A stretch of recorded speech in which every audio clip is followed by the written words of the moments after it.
mga ano. Hindi bukid may papanood ko. You see that? Mga ano, ibang mga lahi. Ang lugar na yon para bumisita sa matanda. Kaya hindi May siya talent maaaring din sila eh. magkamali. Million of viewers. Matapos namang marinig ni Unas ang sinabi nito, naglakas loob naman siyang lumakad para makapagpatingin na. Sa tuwing lumipas, may nasipan na silang maliit na bahay sa gilid ng bundok. Look at that. Matagang lugar na yon pero ilang metro mula sa bahay merong malalim na bangin. Di na nahuli yan tuwing oras yan nahuli yan. Ano siya, nakakita lang ng ano, tulugan. Meron na? Oo, yun. Malilim na malilim. Maya-maya pa, paglapit naman nila sa bahay nito, bumungad sa kanila ang matanda na nananabak. Look, that's big. Nakatingin din yun sa kanila na parabang inaasahan na nito ang kanilang pagdating. Nang masipag naman yun ni Unas, dali-dali naman siya nung lumapit para magpakilala. Ayun, sa kumila. Subalit, Hi, Regina. Hi, Dayan. lahat ng matanda sa kanya ay hindi siya nito nakakalimutan. You see that one? Nagbalito na Toko. taong Oh, nalipos it's sa niya. moving, guys. Kailan may hindi na mawawala sa kanyang isip. Ang lakay ng toko. Dahil sa sinabi nito, wala namang nagawa si Unas, kundi ang Naging tumango. papa. Hindi naglaon. Yan yata yung gamot sa ano eh. Naroon sa harapan. Sa asma. Bahagya naman siya noong napatahimik nang marinig niya Butike yung ba yun? pagbigas sa kanya ng Yung gamot sa asma? ibang-iba ka na Unas mula nung una tayong nagkita. Masaya ako dahil nakaahon ka na sa kahirapan. Anong nangyari sa'yo? Bakit hinang-hina ka? Nakikita ko sa mga mata mo ang bigat ng iyong dinadala. Ang Magsalita bigat ka, Unas. ng iyong Baka meron akong dinadala.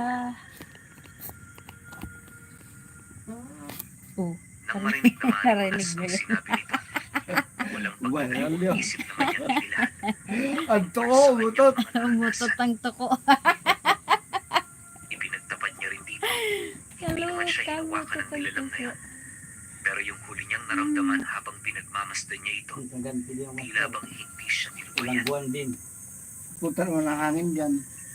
Mariing din niyang inilahad na. Ilang beses na niyang pinakikiramdaman ang kanyang sarili.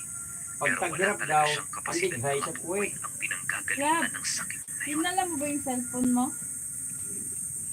Yung pula? Tapos naman niya itong mailahad. Asa na? Agad namang lumapit sa kanya ang matanda para masipat siya nito ng malapitan. Hinawakan din ito ang kanyang balikat at leeg na para bang meron itong hinahanap. Maya-maya pa pagbalik naman ito sa kanyang kinauupuan, agad naman yung nagwikas sa kanya ng Hello everyone! normal lang yan. Nahawakan ka kasi ng kaluluwa. Ipantay mo ang mga kamay mo. Mapapansin mo ng pinakamaliit mong daliri. Hindi pantay sa isa. Naglubat na. Pero huwag kang mag-alala. Yan, dito lang kami sa bukid guys. Nakikinig kami ng mga aswang. Pagkatapos natin makikita mo, huhupa na yung nararamdaman mo. Kasabay ng pag-uwi ka ng matanda, ay ang pag-uumpisa naman itong mag-usal ng mga buhay na kataga.